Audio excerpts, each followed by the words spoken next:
Good morning and welcome to this episode of the Live Tax Lounge brought to you by URA TV, which is showing on the different platforms. That's Zoom, X, which is formerly Twitter, Facebook, YouTube, and LinkedIn. And the topic today is the Green Guard campaign.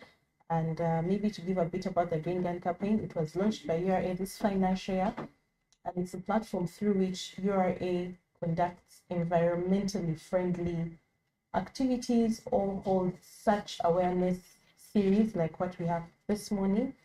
And we've been having NEMA in the past and Climate Hub, but today we've changed and we have a variety of partners who are going to introduce themselves shortly. But for a start, I'm Josephine Kaviesiza and I'm hosting today. And then I'll allow our different panelists to introduce themselves. I'll start with the far end. Yes, thank you very much, Josephine. My name is Engineer Dr. Felix Twino Muchunguzi. I'm an Assistant Commissioner in the Urban Water and Sewerage Services Department of the Ministry of Water and Environment. Glad to be on the show. Nice to have you. The next. Thank you, Jojo. My name is Bashir Hani. I head the Department of Communication and Public Relations, and I'm also the spokesperson of Uganda Wildlife Authority. Pleased to join the panel this morning. Thank you for being here, especially since I know there's a Public Relations Association of Uganda Symposium. Proud. Wow. So I'm happy that you've sacrificed to be with us. Sure. And then co-host. Thank you. Good morning, everyone. This is Namsa Mukifa from Trade Customs Department, URA. Thank you for being here, Justin. Just to give you a heads up, every time we've had the different sessions before, people always ask, but what is in it for us who are in this practice, who are having businesses or practices that are environmentally friendly? How does a taxman support us? So that's why Justin is here with us today. And finally, thank you, Josephine. My name is Maud Martin Kegire. I work with National Forest Authority. I'm the manager, National Tree Seed Center. Okay. I am happy to be with you here today to discuss this campaign. thank you so much. Maybe I'll also thank NFA for partnering with us or supporting us. We commemorated World Environment Day this week by planting. So all URA stations in Uganda, in Kenya, in Tanzania, because there's some people who are stationed there, everyone had to plant trees, and those trees we received from National Forest Authority. Wow. So thank you. Most welcome. Yes, so we'll start with, who should we start with? We'll start with Boa. They were the first person to show up today. And we apologize for a late start, but they were the first person to show up today. And so we'll start with yourself. You can maybe tell us a bit about Boa. Thank you very much. Uganda Wildlife Authority is a government agency. We are responsible for protecting and conserving Uganda's wildlife resources. And when I talk about wildlife, I'm talking about both flora and fauna. There's a tendency of people only thinking about game, animals. But we do both animals and plants in these protected areas. So we manage 10 national parks. We have around 14 wildlife reserves, and we offer technical guidance to around 13 sanctuaries and 5 community wildlife management areas in different parts of the country. So our major role is to implement the Uganda Wildlife Act of 2019, and this clearly spells out what we should be doing in terms of conserving our wildlife heritage. So we work closely with communities because we strongly believe that conservation efforts cannot work if you work independent without working with other partners. But our major partners are communities who are neighboring these protected areas. They are the ones who suffer the immediate impact of what we do. If an animal gets out of the park, or say a lion, say a leopard, or an elephant, the communities are the first people because they are the frontline people, and as such they suffer immediate impact. So we work closely with them because we believe that a software approach to conservation can yield results faster than using a law enforcement approach. Yeah. So we do this, but also work with the other government agencies, for example, National Forest Authority, Ministry of Water and Environment, work with the police, work with the UPDF, we work closely with the intelligence agencies, we work with URA, specifically the customs, because they help us, especially in terms of fighting illegal wildlife trade and wildlife trafficking. So we have a national coordination task force on illegal wildlife trade. So we work with quite a number of entities, including the Financial Intelligence Authority, because illegal wildlife trading involves a lot of exchanges of money. So we do all this to ensure that we are able to protect our wildlife. Wildlife was there before we are there. And as such, it is incumbent upon us to play our role so that tomorrow we are not judged harshly. Time is going to come. We are talking about animals, we are talking about trees of value, because the people who lived before us consulted them. They made sure we find them there. So what are we doing, we, the generation of today, for the generation to come? That's why we conserve for generations. In brief, that's what we do as Uganda Wildlife Authority. All right. Thank you so much. Thank you so much for that. And then we'll go to Ministry of Water and Environment. You can maybe tell us a bit about the ministry, the mandate, what you do. Thank you very much, Josephine. The Ministry of Water and Environment largely is it's a government ministry. Government ministries, ministries which directly implement or generate policy for the government, for the executive. So we're basically in charge of almost everything that happens in this country, everything that happens in the water and environment space. Basically looking at promoting all aspects of development. Where development, we try to make sustainable development, sustainable use of water resources and the environment in different ways. So we supervise and coordinate all the agencies. For example, the National Water and Sewage Corporation is under us, working in the large towns.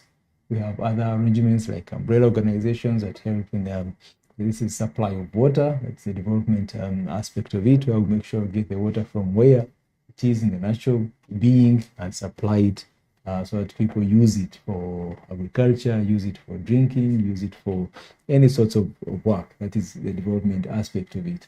We have also a responsibility towards managing the resource, that these rivers of ours do not dry out and they stay able to supply the ecosystem services they provide. The lakes, Lake Victoria, Lake Edwards, and all the lakes in the whole country, we try to work with partners, make sure that everything remains well in quality, it's not polluted, but also in quantity, that this water will always be there required. So I say with the water, that's on the water aspect. Then on the environment side, we also said we are water and environment. So there's an interrelation between the two, but on the environment aspects, we try to focus on all other aspects, including support management of wetlands. We also have an arm that supports the forestry sector and development. This is our colleagues from NFA will tell you the difference. So NFA looks at the gazetted forest, but anything outside which is not gazetted, which is national forest. Then we have a responsibility, we have a department in the ministry that supports different farmers, different aspects of all aspects to make sure that these forests are very well sustainably managed, and anything to do with the environment, pollution control, and so the difference will be what do we do different from the other agencies. So we supervise all these other agencies, NFA, NEMA. To some extent, we also work with UA, intergovernment ministerial correspondences, but we spearhead the policy formulation. As a ministry representative, policy that is to come on environment or in water, then it is directly, it comes through the ministry, where the minister presents it to cabinet, to parliament, and it gets approved. We do the technical oversight, provide guidance if there are national standards for any sort of standards to be required. The standard of water quality to be drunk, the standard of operation, the water tariffs that are being charged, all these aspects have to come to the ministry, where the technical officers will review, and then we give to the minister to make pronouncements. But we do everything really on behalf of the executive related to water and environment. Thank you. So basically, you're our boss. Politely say that. Yes. We represent the executive in this aspect, yes. If I'm not mistaken, so supervising or supervising anything to some extent, or NFA, yes. National Water, yes. UA is more directly related to wildlife and tourism, which is another ministry and sector. another. But we collaborate, Yeah. we work with them in collaboration, because it's difficult to draw the line where which is environment and which is conservation, but they are directly supervised by a different ministry. Yes. I think now we need to listen to the lady and ask her to also tell us about URA's mandate, tell us a bit about URA and customs. Thank you. Customs, remember we are at the gatekeepers. Yes. And amongst our mandate, living around the revenue collection, remember we have protection of society and promoting legitimate trade. So in carrying out some of our activities, when you look at when it deals with importation and exportation, who are here talked about wildlife conservation, but remember it is customs which is at the gate, and they're the ones who determine what is being exported out. So we usually look out for things to do under protection of society. There are issues and international conventions and national laws which we do implement, and you find amongst those we have wildlife trafficking, whereby you find that mainly our enforcement wing looks into that to ensure that most of the wildlife, of course, looking at the international law on fauna and flora, the trade. So that one covers things to do with the talked of NFA. You come in here, illegal logging. So what comes out of the illegal logging? You've seen of recent, we've been having issues to do with timber trade. And you find there are also provisions within the laws which we are implementing, like the East African Community Customs Management Act, that there are certain items which are prohibited and banned, whereby some of those you find things like charcoal. Of course, where does charcoal comes from? It means a certain tree has been cut somewhere. Timber, you have cut a tree somewhere. So you find that as the gatekeepers and people who are on the front line, usually we have that intergovernmental or inter-agency collaboration, that we carry out some of these activities on behalf of other agencies. And also there is protecting, when you talk of protecting society or consumption, he talked of water. Water, we have chemicals. Of course, there is some chemicals which we call the persistent organic pollutants, which are prohibited. You find some chemicals like DDT, you may spray it on the plant, but at the end of the day, when it rains, it is washed out into the water. So you find that it is contaminated somehow. So you find that we use tools like the harmonized system to look out for some of these chemicals which are banned internationally, and you ensure that there is no transboundary movement of some of these chemicals or some of the prohibited or items which pollute the environment.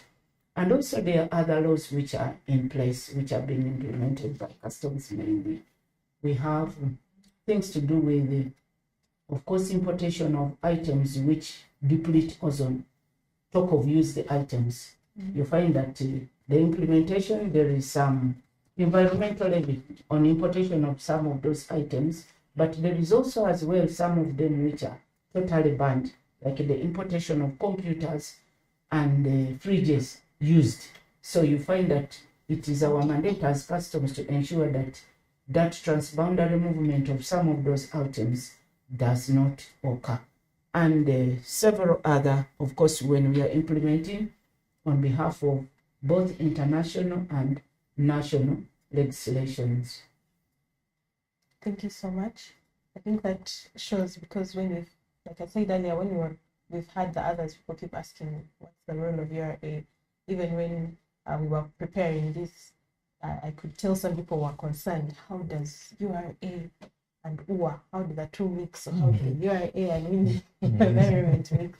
Yeah. But I think what Justin has just shared shows that we all work together. As everyone has actually pointed out, it's difficult to draw the line and say these people are just collecting revenue and that's where they stop, and these ones are with wildlife and that's where they stop, and these ones are with forests and that's where they stop. We all really work together in the different ways through our different mandates to develop our Uganda together, as URA's slogan goes. So we'll now listen from NFA.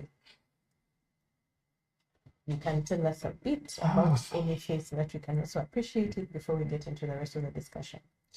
Thank you, Josephine and the crew. My name is Maud Martin Kegere once again. I am from National Forest Authority, and we're glad to be here discussing tree planting. And like people know, NFA is trees. Yeah, we can't be dissociated from trees because that's really our mandate.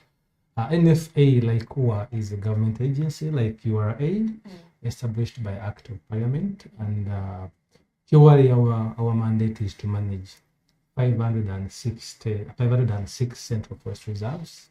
These are government forests, covering approximately 1.2 million hectares across the country. Central forest reserves sometimes is confused with forests. I remember some people say there's no forest here, but we have land reserved for forest purposes. It could be bare, but it is land reserved for forest purposes. So as NFA, we manage those 506 central forest reserves. And these are plantations. We have urban forests, and we have natural tropical high forests and savanna woodlands. And these are really spread across the country. And so basically what we do is we manage on a sustainable basis. Sustainable in the sense that we use the wise use. Even the tropical high forests, when the forest reaches a climax, it has to be utilized so that we enable it to continue growing. And then also we have, through sustainable management, we do quite a number of activities, because where these forests exist, at the point of demarcation, there was forests across the boundaries of gazetted areas. So people didn't realize that at one point, forests would be very key. So most of the forests beyond gazetted areas or forests on private land have been cut. And cutting those means NFA must intensify. What do we do in these 566 forests, or the 1.2 million hectares? So we have quite a number of activities to ensure that we actually have these forests so that they are not depleted. But beyond this, like my colleague from the ministry said, we, other than the central forest reserves that we are mandated to manage, these constitute less than 30%, approximately 30%. When you add us with OA, we are around 30%. But 70% of the original forest cover was on private land. It was outside protected areas.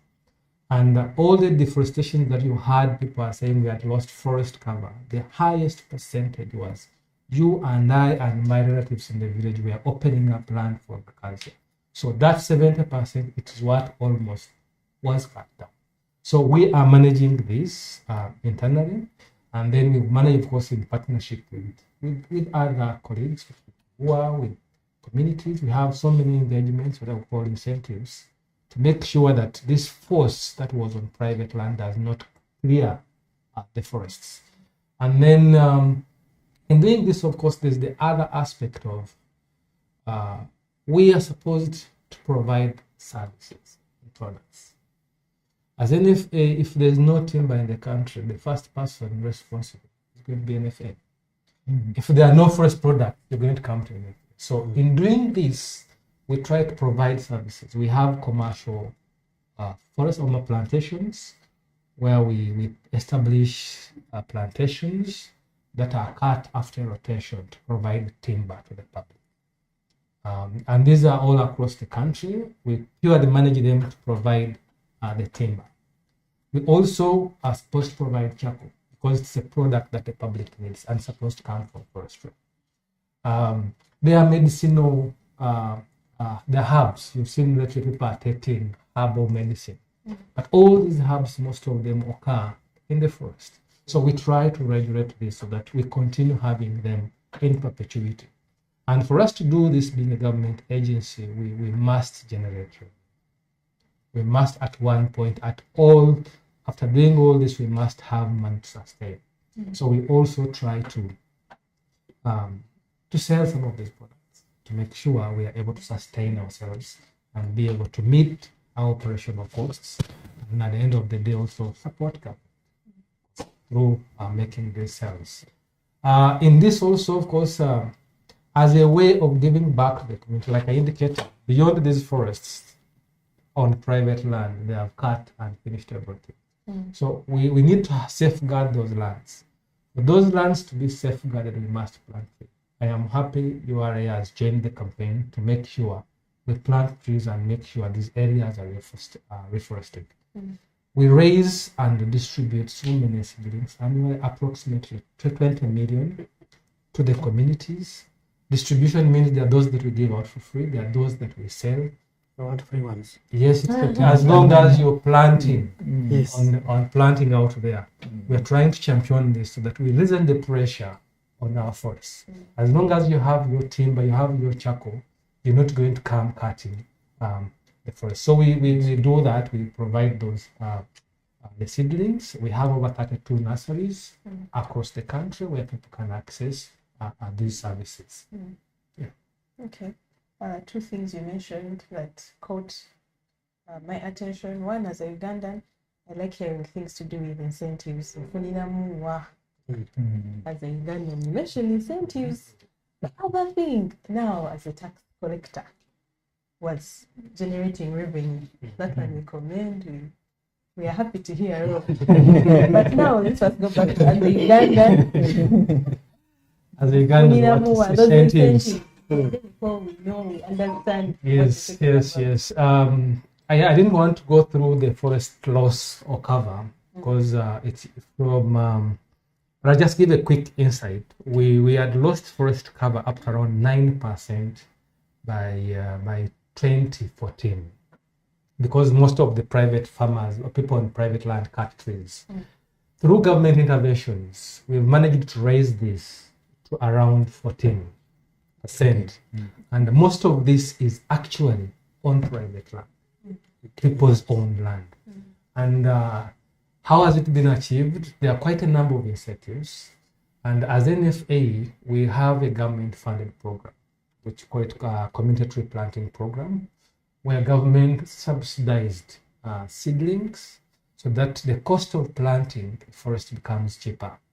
We provide mostly local species, or we call them indigenous species, at zero cost, because people, as long as someone identifies where they want to plant, you want to plant in mahogany, you want to plant in msuzi, you want to plant all those local species in your village, please, you come to NFA and we are able to provide those seedlings. And then also in the same effort, remember we have a public-private partnership. Most of these forests were degraded. And we have a mandate of ensuring that there are forest products on the market. We leased out land to private investors. People came in because we don't have enough money as government, whether to get people who are willing to invest in forestry. They have given land and planted trees. For most of the major roads you've gone through, you've seen forest plantations, especially on Mityana and other places.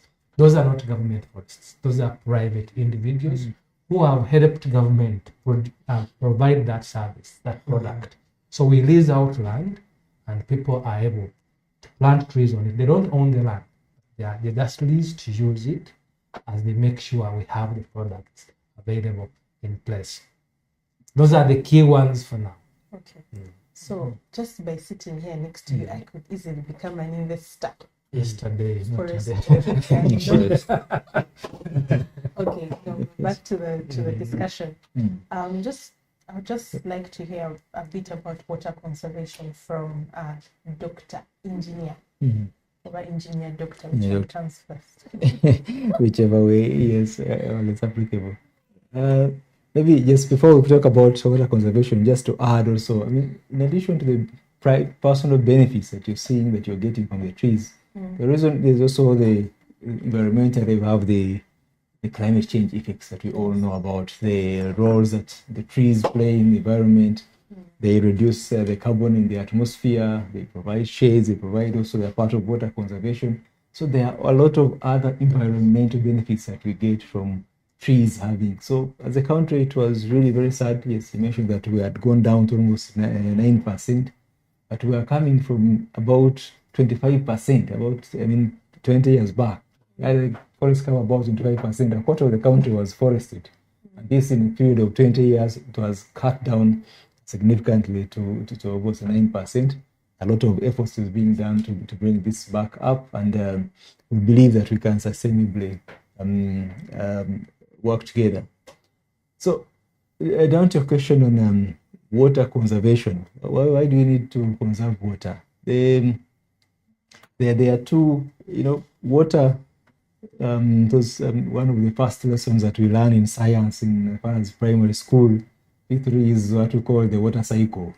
Water, the amount of water we have in this world is the same. That has been there, will always be there. So it will only move, it changes form and cycle to vapor, to goes from here to Sudan, to the sea, then to rain, back here. So it's in a cycle. Now you have to be smart at where you to be part of the cycle, and you conserve the water that you need for yourselves. That if you let it go, it will continue its route in different ways. So there are two aspects of water conservation. The first one is conserving the natural water, natural waters that are flowing, which we need and we could use. This water, it rains in your compound, it rains at home, and if you let this water go, then this water goes away, it goes to the river, and then tomorrow we have to use energy, a lot of energy, a lot of chemicals, as my colleague has mentioned, to pump this same water back to your house, which you let go in the first place to go. So our appeal is, first of all, let's try to conserve the natural water on the site, because you need it. We need it for home use. That one can be done by rainwater harvesting. Rainwater harvesting structures, you put a roof, all sorts of roofs are able to collect water, collect in a container that you can be able to use in your house. If you don't collect it from the roof, then it goes to the ground. You can still collect it from the ground, sort of some pits in the gardens. We have what we call terraces. Anything that makes sure you try to stop the water running away from your home or your place as much as possible. On the bigger sense, we do what we call catchment management. So we try to make sure that we retain as much water as we can within what we call a catchment. A catchment is trying to catch, as the word says, catch the water. So within, so we want, and then this word can expand into all forms, and we try to say that in Uganda, we want to try to trap as much water as we can that stays within, goes into the soil, goes to grow our crops, goes to grow our plants. So there are therefore methods that we try in those areas. Now, there's some water has left you, has gone, it's in the river. Okay, we have national water, we have pumped it, now we have treated it and brought it back to your home for use. At that aspect as well, we also implore you, is also beg the public, also promote water saving. That is part of conserving. So water saving approaches. One, use water responsibly. I said, if you had trapped some rainwater in your tank, in your drum, that would be the water you use for the cleaning, for the mopping. We would beg that you don't use water that has been treated and pumped with the energy to come back to your home, and then you use this water for mopping or for cleaning. Then you make it dirty again. You spend a lot of energy. You spend money. You pay a higher bill. So you need to conserve water by using the natural water you collected and then using less of the treated water. There are different other aspects of technological appliances. For example, if you have seen recently the toilet facility that have come up now in the last 10 or so years, they have two buttons on top. One button for the little water, where you can, if you have just used it for urination purposes, then you don't need a lot of water to flush it. So you press only the smaller button and there it flashes only about 5 liters of water, compared to if you press the bigger button, then it flashes 10 liters of water, which is for yeah, but so it's up to you. It's depending what you've done with the toilet. Yeah. So if you're not careful on that, you'll be pressing every time when you're trying to wash away only toilet paper. So these are kind of appliances. They are different. Even the taps, now they're being reduced. As some the sprinkle, try to make sure that water is reduced in the amount of water which you use. So by conserving or using little water, you will pay a less bill. But after paying a less bill, then it means that you'll also be able to, we supply you less water. Not that we want available, but because we also want, unfortunately at the moment in Uganda, in urban area, we are still about maybe 60% of the people have access to water. So we have many other people who don't have this opportunity to get this water. So the less water that you use in your house, it means the more water I have to supply to this other colleague who does not have any of this water. So it's a whole sustainable approach. And the more the less water you use, you pay less bills. You have less footprint on the the environment, degradation. You contribute less to the global warming effects, because this energy that we use to pump comes from approaches that lead to climate change. So it's a very well promoted aspects, and we hope communities can adopt it in different ways. Thank you so much for that. And now to Bashir. Yes. I would like to hear a little more about the importance of wildlife conservation. Thank you very much. My colleague from NFA and another one from the Ministry of Water, actually, they were indirectly talking about this. Yeah. All of us are in the environmental pillar, of government. And what we do is interrelated. We're talking about conserving wildlife. Let's first look at it from a perspective of promoting tourism in the country. Uganda's tourism is largely nature-based. You don't get people who are coming to we are not like other countries where people go to experience cable cars. Ours is largely nature-based. And we're talking about nature-based tourism. We're talking about protected areas that we have, wildlife, national parks and wildlife reserves, mention them. So when we do so, one, we are promoting tourism because we are conserving a product that is attracting people to come. Now, when these people come, they come with dollars. I know that's what colleagues from here are about here. When these people come, let me give you just one simple example. Maybe I'm just being hypothetical here. Someone travels from the UK. Of course, after getting into initial contact with the tour company here, and then this person, they agree on a package, and this person gets on a plane. Okay? Assuming this person is flying Uganda Airlines, he's starting to give us money right from Heathrow. I'm just giving an example. They are paying for a visa, they are paying for their ticket, Uganda Airlines, when they reach here. Of course, there are taxes that are applicable, and this airline also pays the taxes. Okay? Now, there's this tour operator who is waiting for this person at the airport. This tour operator has a vehicle that pays taxes. This tour operator, the vehicle consumes fuel that where we get taxes for national development. And then this particular individual also gets income, okay? And when this person gets income, this person takes a child to school. This person pays other people they are working with. You see the benefit of just one person who is coming. Now, when this person is picked from the airport, maybe he wants to have a rest around Kampala, assuming he's going to Queen Elizabeth National Park. So he's going to sleep in Hotel X. He's going to live there some dollars. And then the next day, on their way, he will stop at Lokaya. He wants to taste local chicken because the tour operator has impressed him that we have the best chicken in the world. Promoting tourism is about perceptions. Yes. So he eats chicken there.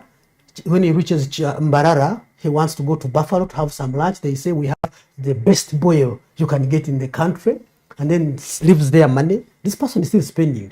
He goes, he reaches Chambura where there's a lot of gonja, plantain. This person also buys plantain there, and then he goes again, enters the park, he pays for park entrance, he does a game drive, maybe let me say he's doing experiential tourism, which is around $100, for one individual. And then the vehicle that also enters the park also pays. Now, after that, this person also goes for maybe a boat cruise, pays money, and now all this money is left into the country because of a resource that you have protected. You get my point? So that's one.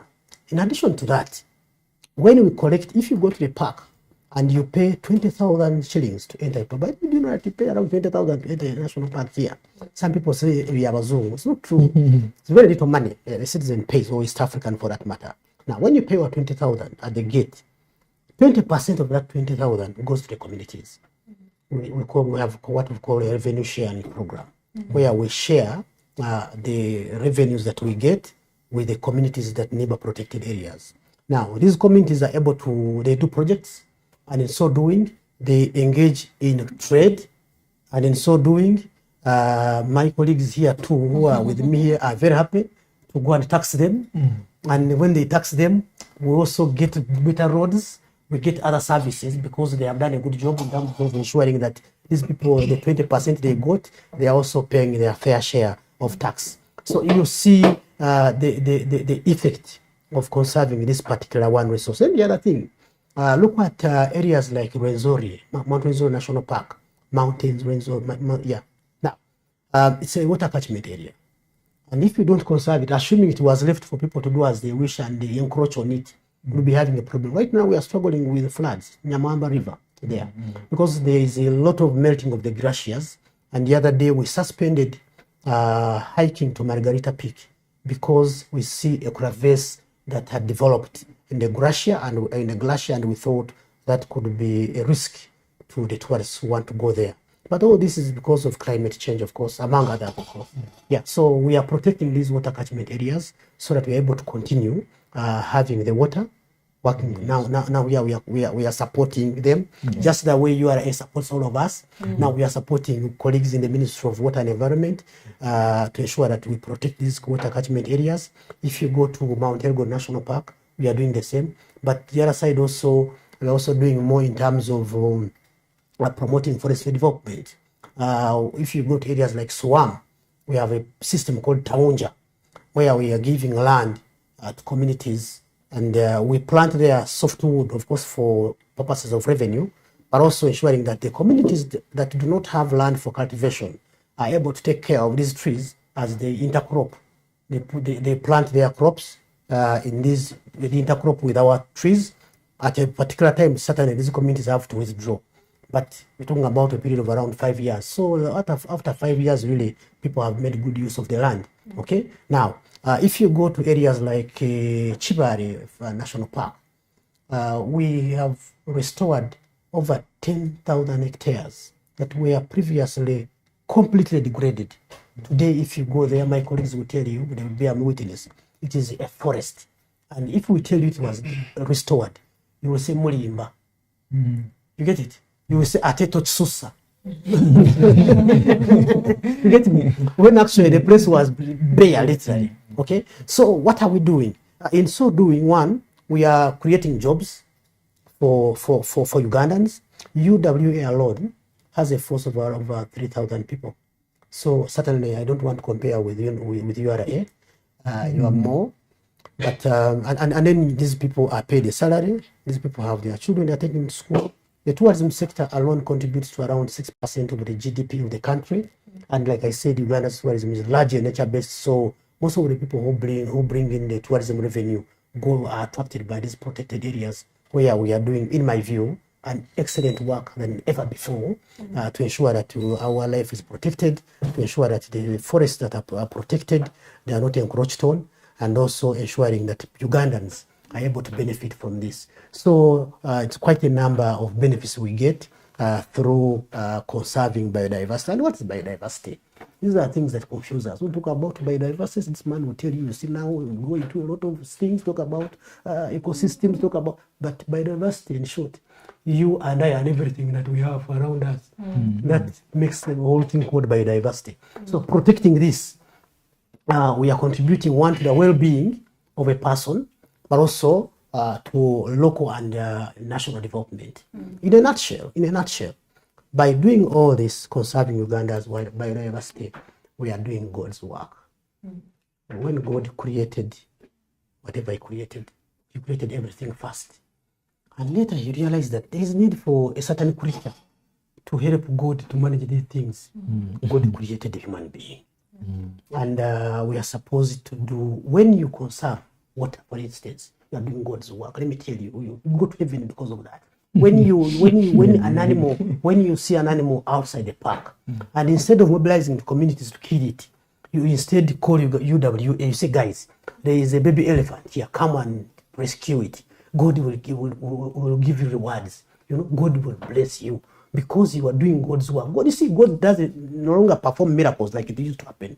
People were challenging prophets and saying, if you believe in your God, we want to see the plates of food coming from him, and they would come. Those things no longer happen. But now God operates through us.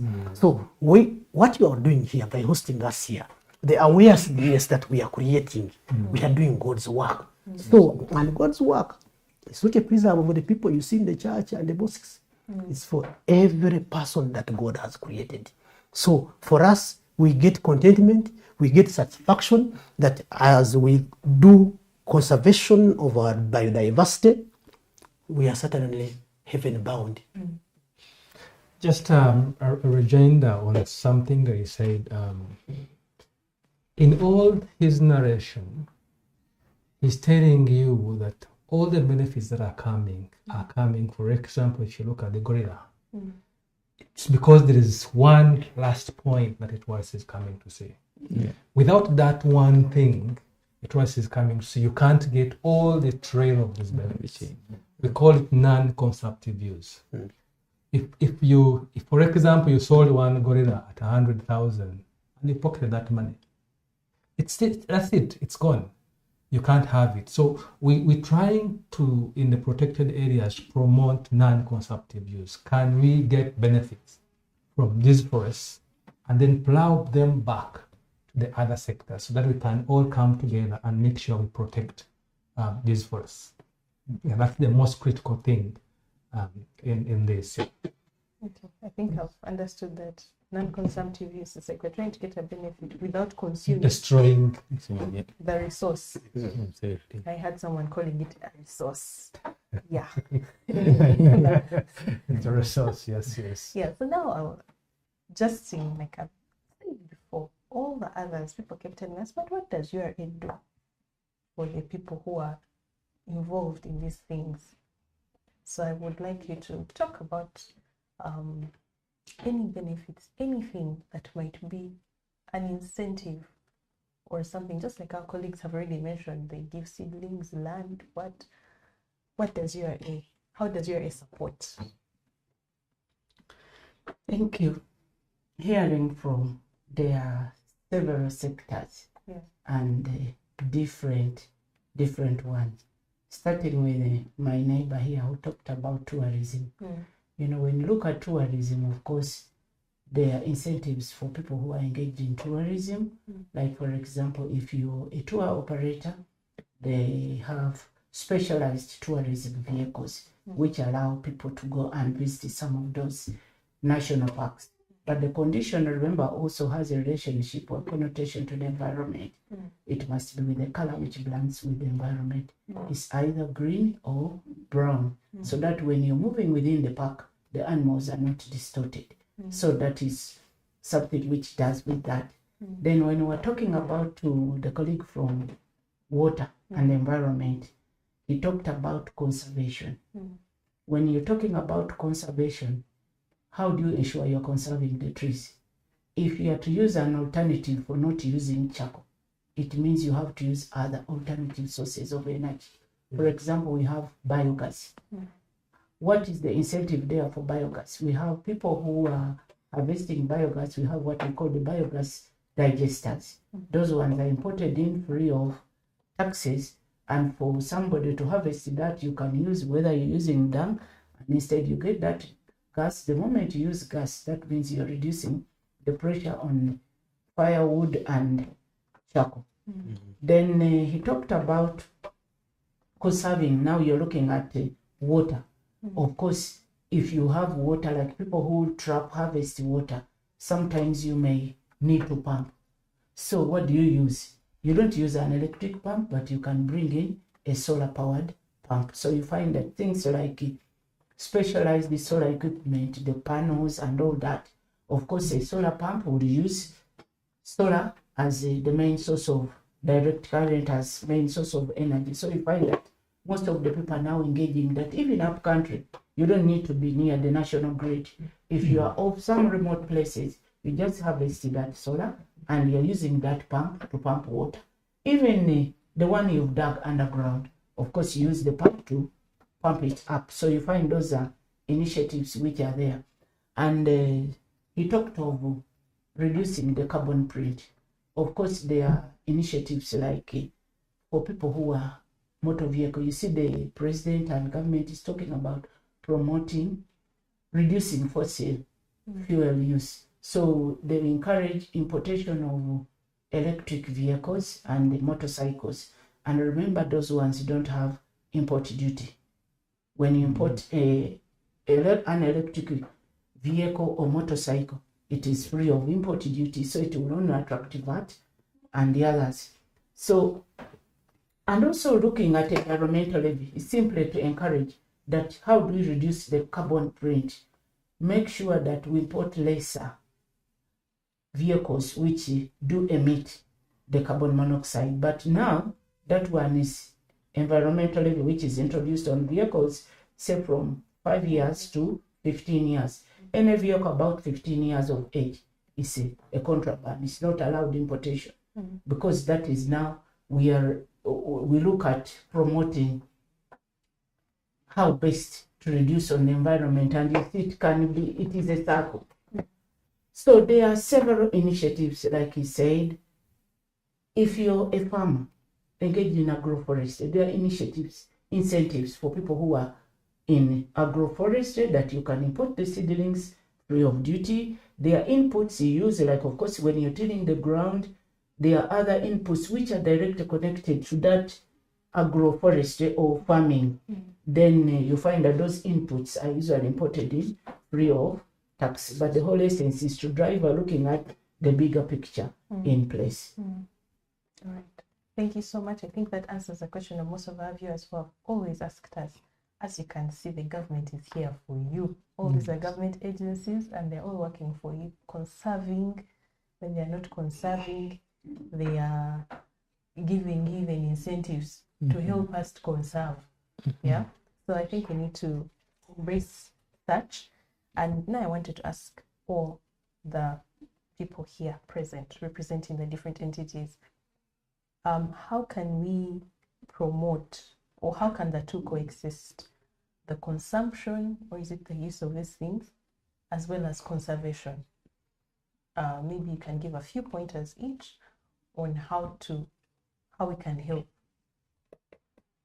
Because it seems like we need, for example, for forests, some people are still using charcoal. We might want them to use something else, but they're still using, even though we know there's maybe gas. There is also, I think I've heard of briquettes and things like that. But even though we have these things, there's still the lesser used things. People still want to use charcoal. Some people are still using firewood. And yet we also want the forests. So how can the two coexist? We can start with. Thank you, Josephine. We are in a dilemma here. That all of us have to really sort out and really get to the other end of the equation. You talked about charcoal. You and I, when we live here, we're going to say we want that steamed food, charcoal, from the fire and whatever. There's no way you're going to stop someone from using charcoal.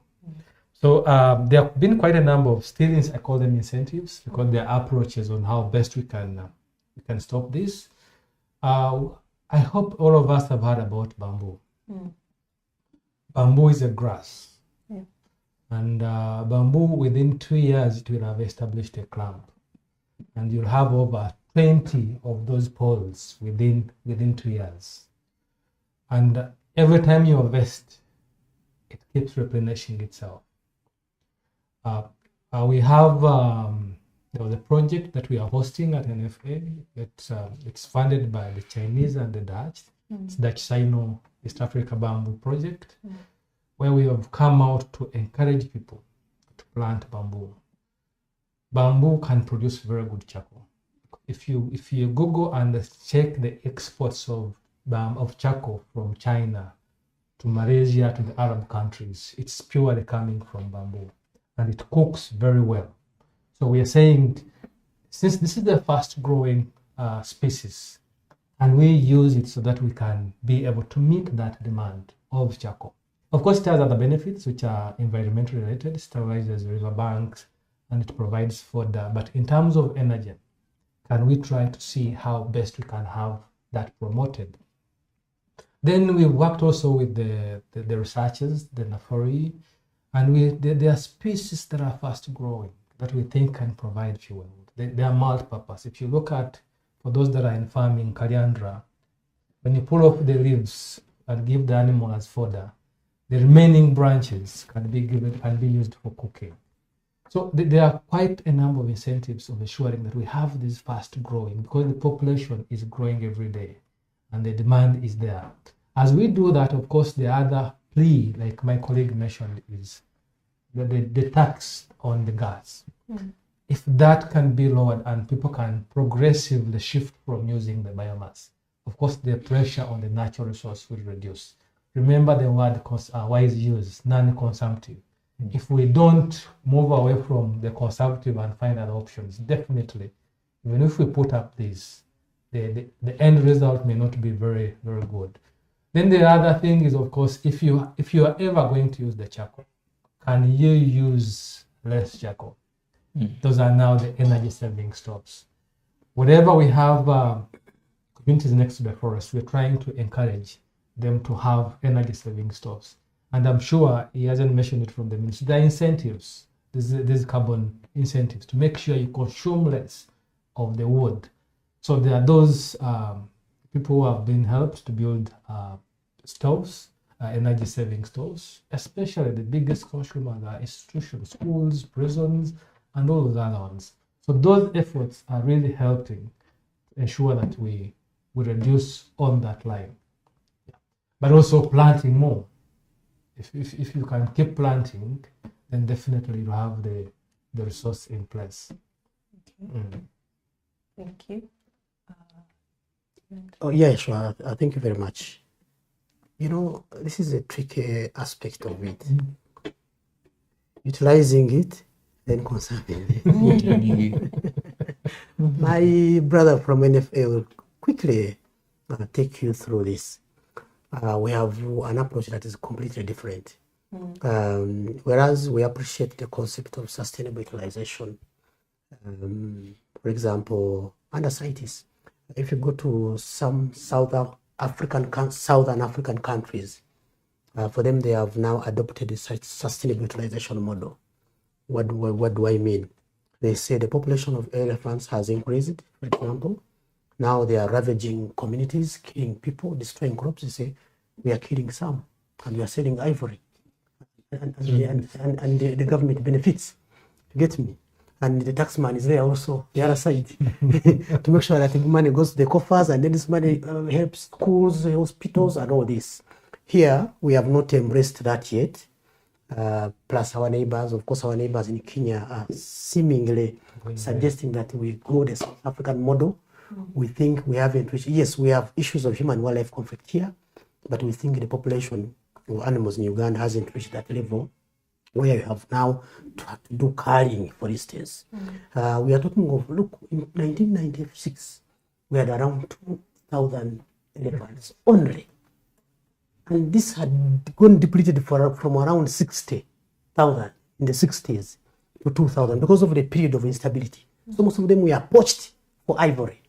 So in 1996, when UA was being created, we had around 2,000 elephants. Today, we are boasting of around only 8,000 elephants. It's a small population for us. The only challenge is that even this 8,000 is becoming problematic because they kill people almost in a daily. We have issues of human wildlife conflict, death, and destruction of crops, especially from the communities. However, there are other areas where we are saying, yes, we are adopting sustainable utilization. For example, we have what we call regulated resource access program. where we have certain days where we allow the communities to enter the protected areas and they harvest certain resources. Certainly, wildlife game is not among the resources that are harvestable. Game, even if it is a kid of a young of an impala, we don't allow that over an antelope, whatever. So, but they go there for medicinal herbs, firewood. We are talking about charcoal here, source of energy. So there are those, we have that program, and we enter MOUs with the communities, and there are those particular days when they enter the park and fated access, and they harvest these resources and they go. I've talked about another way of course, minimizing pressure on these resources that we are protecting. I say that if you go to Mount Elgon National Park, we have established that Tawunja system where we allow people to cultivate where we have planted trees. Now, ideally, these people would be exerting pressure on these protected areas and harvesting the trees. But because we have now allowed them, they enter, they cultivate. We are not going to call them encroachers because we are the one who has allowed them. So they are able to access resources. Now, the other thing we are doing is to ensure that we share this revenue with the community so that they don't put pressure on these resources. Let me tell you this. I'm sharing with you this one simple example. I had an interaction with someone who was arrested for poaching. And I asked him exactly what causes you to come and poach. And let me tell you what happened, guys. This park you see, it's not where you can go and do a catwalk. It is a den of lions. You can enter, never to come back. Okay? And people have gone there. There are families, I tell you, with an increasing amount of confidence, that I know families that have lost 1, 2, 3, 4 in the park, following each other. But again, they go there. Okay? Now, you don't know how does it die. Either they are killed by animals or probably they try to engage at one, they put them out of action. No one knows. But they lose their loved ones. But they still go there. So I was keen to know exactly what is the push factor or a pull factor. Someone told me that, you see, what you call poaching for us is hunting. It's a sport. Yeah, it is hunting. So I've learned now, legal gymnastics now are into play. Now, he said, if you are calling it poaching, because we have broken the law. But for us, we are only hunting. I said, okay, fine, you are not a poacher. You are an illegal hunter. Now, tell me, why are you hunting inside the park? He said, you see, they gave me 3 reasons. One, it is for sentimental reasons. They have memories they have a long time ago when these areas were not gazetted. And they were largely hunting grounds, for the kings. We have a history of, not necessarily here in Uganda, but in Africa, we have a history of leaders who were here when all our resources were being depleted, including human beings. In Africa, we are known that we have chiefs who presided over slave trade for over 100 years. When slave trade was happening, when they are here wearing feathers and everything, poaching animals, wearing feathers and skins, when the human, the workforce was being taken to South America and Europe. We have that. Now, people tell you that from time immemorial, they remember that hunting is a very good sport. That's one now sentimental. Others tell you, this same guy told me also another thing is that also want to supplement our nutritional needs. So I asked, I want to supplement your nutritional needs. What happened to the goats and the cows, the beef that is available in chicken? He said, you don't know what you are talking about. There was no any other explanation other than, for you are just joking, you don't know what you're talking about. So we have some of these guys, they had rather die being shot or being eaten by animals, but at least try to kill a cob and take it home and eat it. Some want even to carry a buffalo, rather a hippo. There are communities that say a hippo is a delicacy, do what you want, they will go for it at the slightest opportunity available to them. Okay? Now, what do you do with some of these guys? We do enterprise development for them. You are complaining that you want to supplement your nutritional needs. If we support you with a goat project, can't it help you? So we come in with enterprise development. Others, they form communities and then rather groups, and then we support these groups to get alternative income. Because through interacting with these poachers, the pull factors are different. Some are poverty. Someone tells you, me, I wanted this. But also there are others that are hard to manage. We have people who killed our lions in Queen. When we were engaging with them, we found that they had skinned the lions, and then they had cooked the fats and made some oil out of the lion fat. When we asked them, they said, "You see, this oil." Now the other gender shouldn't listen to this. Now, so this oil, there are men who want it. It is super good. Now, and then are you the ones who take this oil to these men? They said no. They are native doctors who want the oil, give it to their male clients. Okay, so that they can go and be super good. Where I don't know, but bottom line is some of these factors are there. But we are trying to say, what can we do for you so that we continue to conserve this resource, but also you get some kind of relief. So these are some of the interventions we are doing so that we are able to continue to conserve. Well, honestly, we have a hardcore approach to conservation. We do not relent and we do not subscribe to most of the sustainable utilization thoughts being peddled around. Maybe just to add in, I am also one of your poachers. Because we bamboo, I am from the Mount Elgon, and bamboo is a delicacy. Yes, exactly. So we have always fought, and even when I know the law, I keep buying it on the street. We are trying to say the gymnastics of Malewa, yes. How best we can have it domesticated. Yes. But also just to add on is, like I indicated, the biggest problem is the community. The biggest challenges are the community.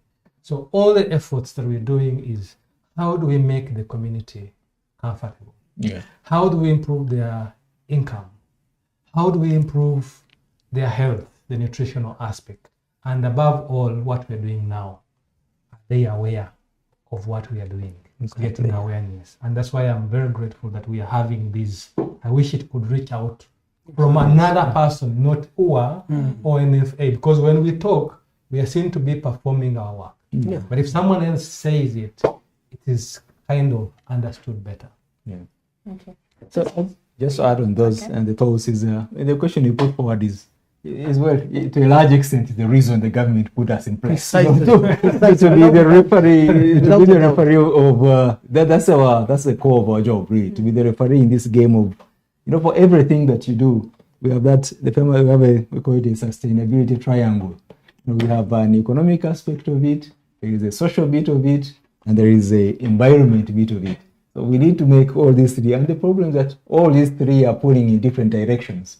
So for somebody to make more money from, say timber is a very lucrative commodity. I was telling you guys, so you to make more money from timber, you have to cut all the trees in your area. And the moment you cut them, then you affect the communities who are hunting there. Socially, they are not able to do that. You're affecting communities, and you're affecting the environment, as we talked about. So our job is try to close that balance. And of course, now back inside of the people, as he has explained, my colleague very ably, they're not cutting down these trees for fun. They're not cutting them just because they want to be bad, but they are cutting them because of a need. They have to feed their community. They have to grow crops for food, and they need to pay for school fees, so everything. So this out of the economic need that is also pushing for that. So what we try to do in trying to pull for, to try to keep a balance of this triangle is try to please get information as we're doing. This is very good information, and try to know that there are ways that there are alternative ways. There are ways that you can, one of the biggest problems of, the encroachers on forests, for example, is agriculture. People want to cut more and use more land. But if you look at the agricultural productivity of the traditional farmer, people in an acre of land, I think now if you use improved hybrid or something, sort of, for example, in maize, someone can harvest. In developed countries are getting almost 2 tons out of 1 acre. In Uganda, people are getting half a ton out of the same 1 acre. So if you do practices that try to improve the yields of that same acre that you're using, you find that instead of getting 2 acres to cut into a forest, in that same 1 acre of land, you can achieve maximally, you can achieve much more than you would use in trying to expand more areas. Currently, there are international regulations that are being put upon us in Uganda. We are one of the biggest exporters of coffee, and now our coffee certification on the international market is saying, well, we are going to have to ensure that the coffee you're producing is not encroaching on forest land. You must bring a certificate prove that the coffee I've produced have not cut more trees down. So, and you can still achieve it. And the way you can achieve it is to do improved farming methods on the same land, and you can be able to maximize your productivity. In the same with when it comes to water resources, you try to use with, as I mentioned earlier on, use as minimal water from which is pumped, and use as much as you can be able to conserve and use on the ground. It is cheaper, you save more people, then you leave other people to use the water resources more on the other side. So also to limit the, what you do, the contamination aspects. I was very happy to hear from my colleague that you are to helping us with this, trying to control the banned communities. Sometimes we have some chemicals which are they are cheap on the market because they are banned in the rest of the world, so nobody wants it, so they dump them. And so you go ahead and buy them with little money and put it. But when you put into that, then it's going to have an effect on the environment. The same person is going to drink it once again, and then you'll be sick, and then you'll be dead, and you'll not be able to make any contribution to the country. So try to use regulated products that you don't contaminate the environment, and try to use as little water as possible. From I know my colleagues, we look like, when we are National Water, we look like we are promoting people to pay more of the bills, but actually we promote it sustainably.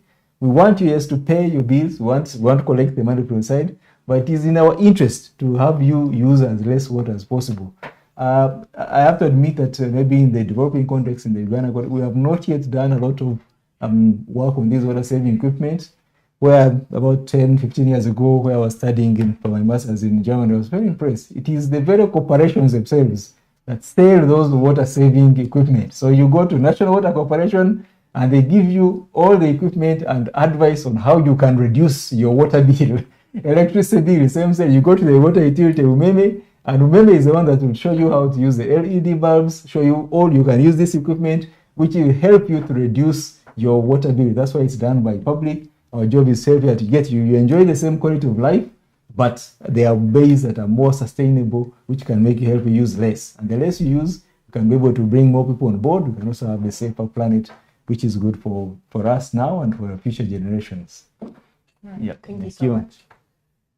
Okay, I think now we need to come to close. Yep. But I just had a scenario that I wanted to share, and you can maybe briefly weigh in too. In Naivasha, there's Naivasha, Kenya. I think there's a hotel there called Inashipai Resort, and they say they constructed it in like a reserve. So it's constructed it's a reserve. It's actually next to Lake Naivasha, as well as you see lots of trees and things like that. Are there instances where we are doing that, where we are working with private entities? I think you had spoken about the public-private partnerships. Do we have any such scenarios where we have maybe eco-friendly resorts and hotels and things like that, where we're working closely in that capacity, other than giving land for tree planting, agriculture? Have we kind of had those creative ways?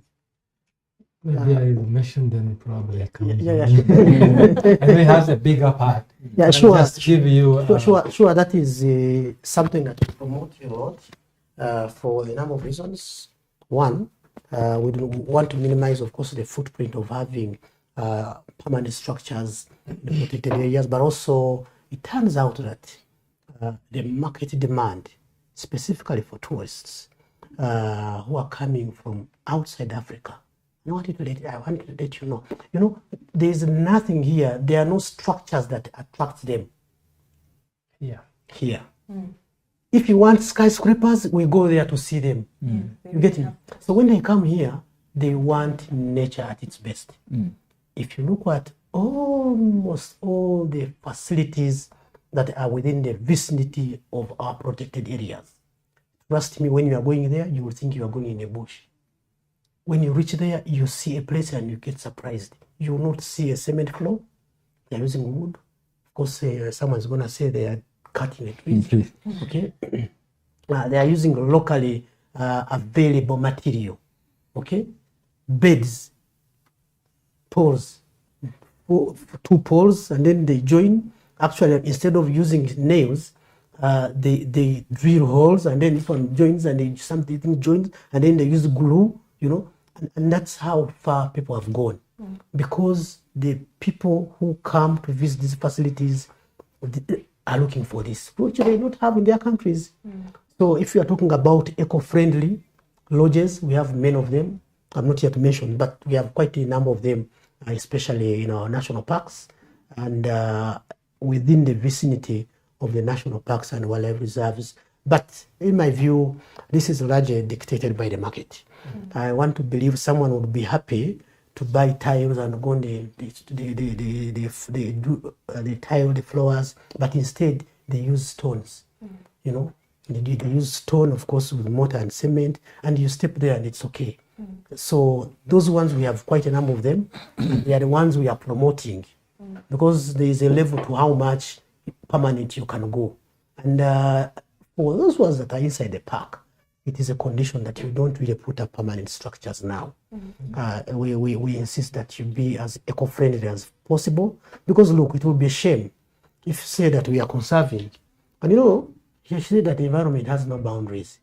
If we are saying that we are conserving, we want the environmental friendly facilities, and we are doing environmental friendly practices inside our protected areas, and we have skyscrapers, I think it will be such a huge contradiction. I've always praised myself for being able to defend everything that UWA does. But if we put up such structures, believe you me, I would say good scenes. I would not justify such a development. So to answer your question, yes, we are doing so, but we need more of this. And I think my colleagues from NFA, especially, once they probably try now to venture into more of ecotourism, I think that's the direction they will also take, because I know they are taking towards that direction. Not planning to, we're already there. Excellent. So I believe they also set up such standards to ensure that when you enter a forest, or you're going to a certain facility, a lodging facility, you really blend with nature. This is what we call forest bathing. Now, I didn't know this whole thing. I've never heard of forest bathing, but you've heard of sunbathing. Sadly, few of us talk about forest bathing. Now, I invite you, Jojo, to Windy. Please, you come at our cost. Don't worry. Also, yes, to Windy Impenetrable National Park. Then you go through a product called forest bathing. You will come on this particular television and thank us. But most importantly, you will thank God. You realize that God loves us so much, but we hate ourselves with marrow. So forest bathing, you go through a forest, it gets wet, you get wet, the whole of you, and you feel you are rejuvenated, you feel fresh, you are ascending a steep like this, but you're not feeling it because of that cold effect of the forest. And you feel the air is fresh, all is, I don't know whether, something that smells nice. Did you say smell or? I don't know. But basically, freshness. You feel freshness using you sense freshness using your senses of smell, but also the body feels fresh and you feel good and happy again. So you come back out of the forest when you are happier, as if something happened there, yet it is just the effect of the forest on you. So if you go to such a place, you don't want to find a historic building for sure. You do. Because when you put up very unique things, they're going to be interested. And they're either going to come and attack you or they run away. So the whole principle or standard is, can you blend? And when you blend in there, of course, it becomes easier. One, the purpose of this visitor is coming to the forest or the park is an experience. They have seen the best beds, they have seen everything. So they are coming to have an experience. There are those that are even saying they're going local seedlings. And then maybe you can also mention, someone has asked if they're in a region, let's say in another region, is there a place they can go, or must they come to NFA in Kampala and then drive all the way to there? We have 32 nurseries. There are 4 nurseries in West Nile region. We have one in Nebi, another one in Lendu, actually there are more than 4, another one in Arua at NFA office. We have a nursery in Koboko. We have a nursery in Parolinya near the refugee camp. We have a nursery in Moyo, and we have a nursery in Ajumani. It's the West Nile sub-region. When they go to those nurseries, there are seedlings available. We're trying to promote tree planting in those refugee hosting districts. And then in the northern, the Acholi sub-region, we have a nursery in Lamo, next to the district. We have a nursery in Kitugum town, as you move into Lamo. We have a nursery in Gulu. Then in Salango, we have a nursery in the Lira town. Another one in Apache. That's for the northern region. But we have, wherever the NFA office is, at least when you reach there, they direct you, you can find the seedlings, the nearest nursery for you to access the planting material. Okay. Eastern, we have Mbale, we have Soroti. Then in between there's a bit of a distance, we have Jinja. Tororo, if you're in Tororo, you access the seedlings from Mbale. We want to see if we can establish one in Usitema so that it serves Vijiri. But it's all demand driven. We are looking at how do we reach out to people. Thank you so much. You're welcome. Yeah, most of the questions were to do with Seed planting. Then we have someone here he calls himself Son of Renzori. He promotes or does a lot with tourism. He's an employee of URA, but also don't know if I should call it his side hustle or side gig. So he's also saying, can you say something small about Explore Uganda? Explore Uganda is a national brand. Mm. Recently, UTB, I think a year or two ago, UTB, they've been in the kitchen really trying to develop a national brand. And this is a brand that was launched by the president. And it's all about showcasing the beauty of Uganda, the Pearl of Africa. Wherever you are, regardless of who you are, you don't have to be in UTB, for instance, to promote Uganda. So when you say Explore Uganda, largely when you come to Uganda, explore the country from the width and the breadth of it. Okay? Talk about the cultures, the unique cultures that we have, the unique food that we have as a country, the nightlife. You know, when you talk about nightlife, people don't know it's a tourism product. Yeah, it is. The people want to explore lots of things. I'm not going to mention them, ladies and gentlemen. But you know what happens in the night, and then people who want to come and explore these things. So these are products that are there. Legal or illegal, that's another discussion. But we have these products, and people want to come and explore them.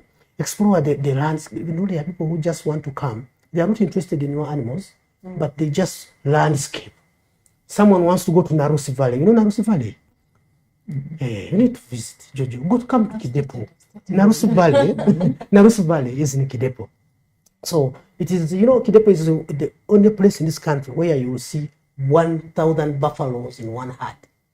And someone wants to see the plains of Karamoja. You get me? Now, so basically Explore Uganda go through all these, okay? So you don't only come and you say, I came to see tree climbing lions in Queen and I'm going back. You think explore further. We have Kalo as a product. And let me just share something about this particular one product. I'm talking about it randomly, but it turns out that where I come from, we do this. Now, right from harvesting the millet, Kura, how do you say it?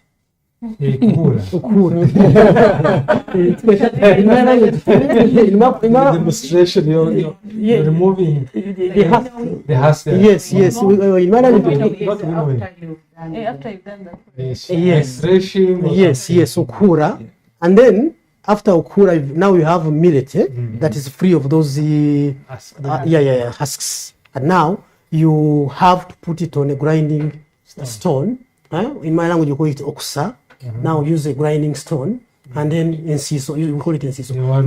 Yes. And then now this is a product. And then from now you have flour, not so millet flour, and now you have water in a pot now, not in a saucepan. In a pot. Me, when I was growing up, everything that my father ate had to be prepared in a clay pot. Now you have a karo. Now you have in a pot where they mingle the karo. And then there's a basket called endiro. they put this kalo in and they chop it into pieces called emiate. You get me? Now, this is a product. Someone can come and pay dollars to be taken through the process. this whole process. Now, when you explore in Uganda, explore all this. You get me? My brother here, in the one in Kasese you're talking about, they have ubundu. The process of harvesting the cassava, chopping it into pieces, drying it, and then they pound it in the using pestle and mortar, and then they make the flour, and then water is already there, and then they are preparing ubundu and eliheri. Ubundu and eliheri, they eat this ubundu and posho, rather fish. Fish is eliheri. Now, that's also a product on its own. Look what our mubumba. I don't understand very well the things on mubumba, but you know, mubumbu. There is a process they go through. All these are products, okay? So, and others, if you go to other parts of Uganda, how many things one can explore. So, when you come to Uganda, don't only look at, I want to see only a queen. There is more.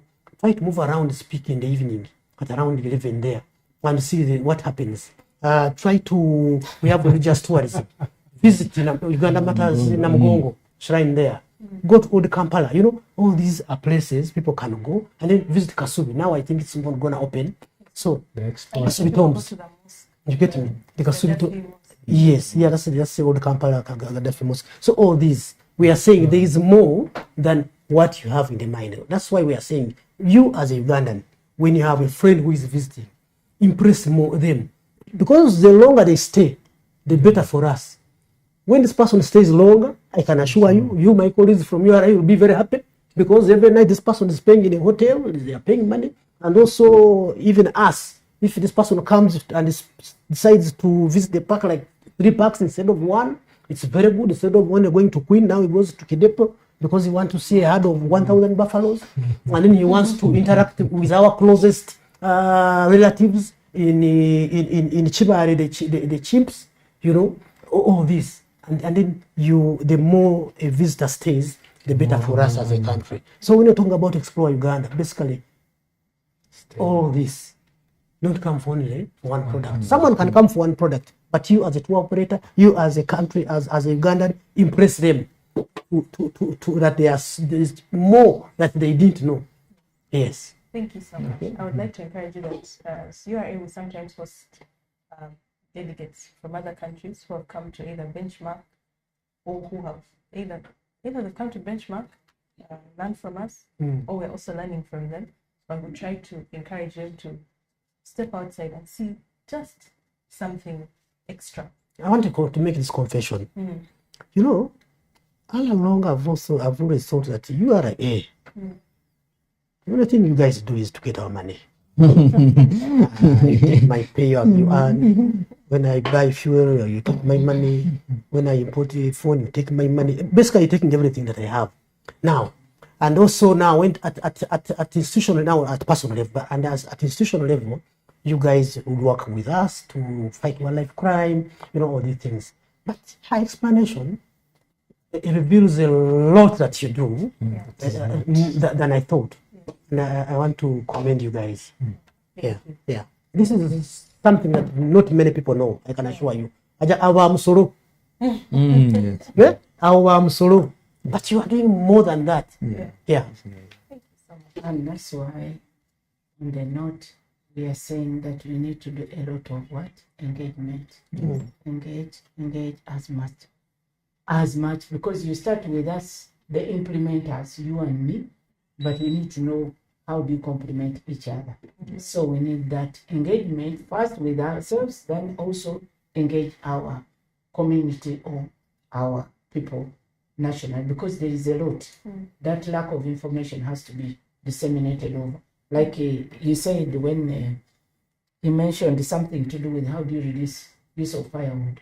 But remember, there are incentives or there are projects which are ongoing, like for people who are making those energy saving stoves, they are being given incentives. You find that some of the inputs are not paying taxes, so that we encourage more of that to be produced, and you find that in the long run it is having. So we need a lot of engagement and disseminating sensitization.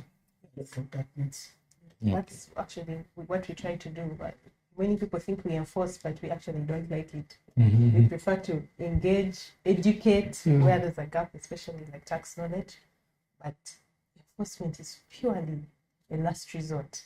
So we hope that in this awareness about green practices, you've also been aware about us and the different entities.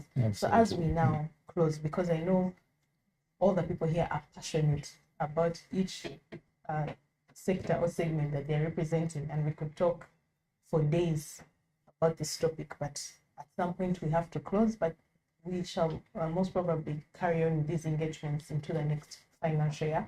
We have one more for this, one more series next week, next Friday, to close the financial year. Then you can focus on collecting the revenues. But into the next financial year, we shall surely be able to carry on with these engagements because they've been insightful. I don't know for other people, but for me, I've really enjoyed every single time I've come to host these sessions. So let's have some parting shots. Any final things you'd like to tell the people, any encouragement? If you also want to invite me for another offer, I am happy. You haven't got one. Maybe they can give you trees. I already noted here how they give land, and then they even give you the seedlings. So I'm going to be an investor anytime soon. I'm going to be rich. Yeah. Anyway, jokes aside, we could start with yourself. Yeah, unfortunately, I don't have any. I could give you part of Lake Victoria, but I think you'll probably be happy with me. But no, so thank you, Felix. As we always say, our common word is water is life. Everything in the human body is made of 80 or 90% water. So it starts from the being and to everything around. So water is central and key to every aspect of society, of life, and we really implore all stakeholders to try to manage it very sustainably, so it will make your life better, it will help us to grow economically, but you'll also be able to leave water for the wildlife, for trees, for everything that's around you.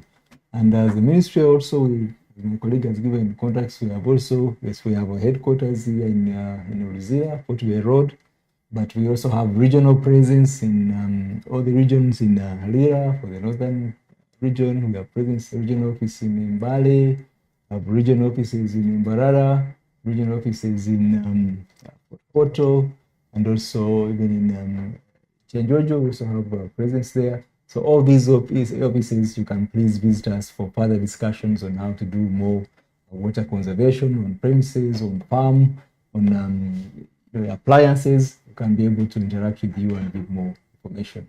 Once again, thank you very much, URA, for this something a step ahead beyond what you usually do, what you usually do for, and it is this way that will help us to reach wider audiences and want people to know about such conservation techniques. Thank you very much. Thank you so much.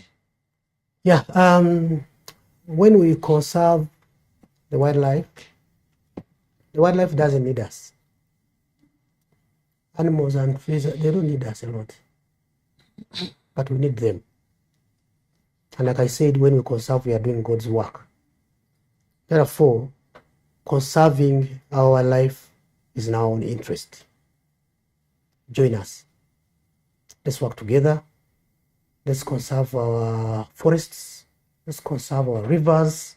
Conserve the mountain areas. These are water catchment areas. Conserve our animals. They attract so many people who come from different parts of the world, and they bring the much needed revenue that our colleagues in URA collect, and then it comes back to us in form of service delivery. So let's work together into this. Promote Uganda, Destination Uganda. Let people come and explore Uganda, but also do domestic tourism. And we say, son, I'm sorry it got extinct. Some of these animals are totems that people use in our communities. It will be absurd for you to say, son or daughter, our totem got extinct. Let's play our part today and conserve for generations. Thank you. Justine? Yeah. My parting word would be that first, For us to carry out all this, we need the intergovernment. Of course, we talk about government to government. That is involving all the government players to meet a shared goal. Because we are building Uganda, we are buying Uganda. So there's a lot, and our work is that we are ready to serve you. We are always available. We have so many avenues in case you want to get in touch with us for any information. There is a lot. Of course, the time could not allow. There is a lot which is available for promoting some of these ones, but time could not allow. So we encourage more of these engagements, but also you can do it one-on-one. We have the touch point, we have the toll-free numbers, and several places and areas where you can reach us out. Because remember, we are on front line. We have access to many of this, but we do it on behalf of our country. Remember, part of our mandate is protection of society, promoting legal trade, and a lot has to come in. Of course, when you're talking at widening the base, if more of this comes in at the end, we may collect more. So we need to grow the economy, and a lot, it means we have to do a collective effort. So it will involve all of us, and we are ready and willing all the time to serve. Thank you so much, Martin. Thank you, Josephine, and my colleagues who have been on this panel. I want to thank you, Ari, for this engagement, and I still say it's not enough. Not only to the taxpayers, but even within government institutions. Like, people would think for us we are about trees, like we also think about URA, it is stuck. When you see URA, you have seen Musoro. So we need to do a lot more within institutions, government institutions, create more awareness, and probably that will make us get where we want to be. And then second, when there are floods in Kyambogo, do you come to work? No. When the weather gets annoyed, you can't do whatever you want to do. Even if you have the best hotel in Mnyonyo, it gets flooded. And this is, the environment gets annoyed. How do we give back to the environment so that it doesn't get annoyed? We need to plant trees. And after planting trees, we need to grow them. Yes. There's a difference between planting a tree. URA planted a tree the other day. I don't know whether someone has watered it today. So we need to grow them and make sure it becomes a tree at the end of the day. As NFA, yes, we're working with everybody, we're working with the community to make sure that the trees are grown and we get back to where we used to be. We want to reach the 24% of the forest cover, and we can't do it alone. We want to leverage on this partnership with URA, with UA, and other agencies, with the ministry, to make sure that the common person that we work for is able to get what he deserves. Thank you. Thank you so much. Yeah, so I've learned a lot of things, and I hope that as the people who have been viewing us, you've been able to learn a lot as well. One of the key statements that was made is that we are doing God's work. We are assisting God on earth, and by conserving, you're doing God's work. So let's continue doing that, and let's not be part of a challenge. Let's try and be part of the solution. It starts with you, it starts with myself. If we can start, we may also influence others, those who are around us, and before you know it, we're all working together to do God's work. So thank you so much, our panelists, for making the time to be with us. I know there are many sacrifices you may have made to come and share with us, but I really love the engagement. It was passionate, and you could see that we all really work together. So let's continue working together. Even those of you who have been watching us, I could see on the different platforms, there's so many people who are watching in. Many of the questions that came in, I think I already talked about them. Most of them happen to go to the trees pastor. Yeah. So I'd like to believe after this, your place will be flooded with people asking for trees. I shall manage. So, and I also like the bit about tree growing. I changed my language to tree growing instead of tree planting. Agroforestry. That sounds so complicated and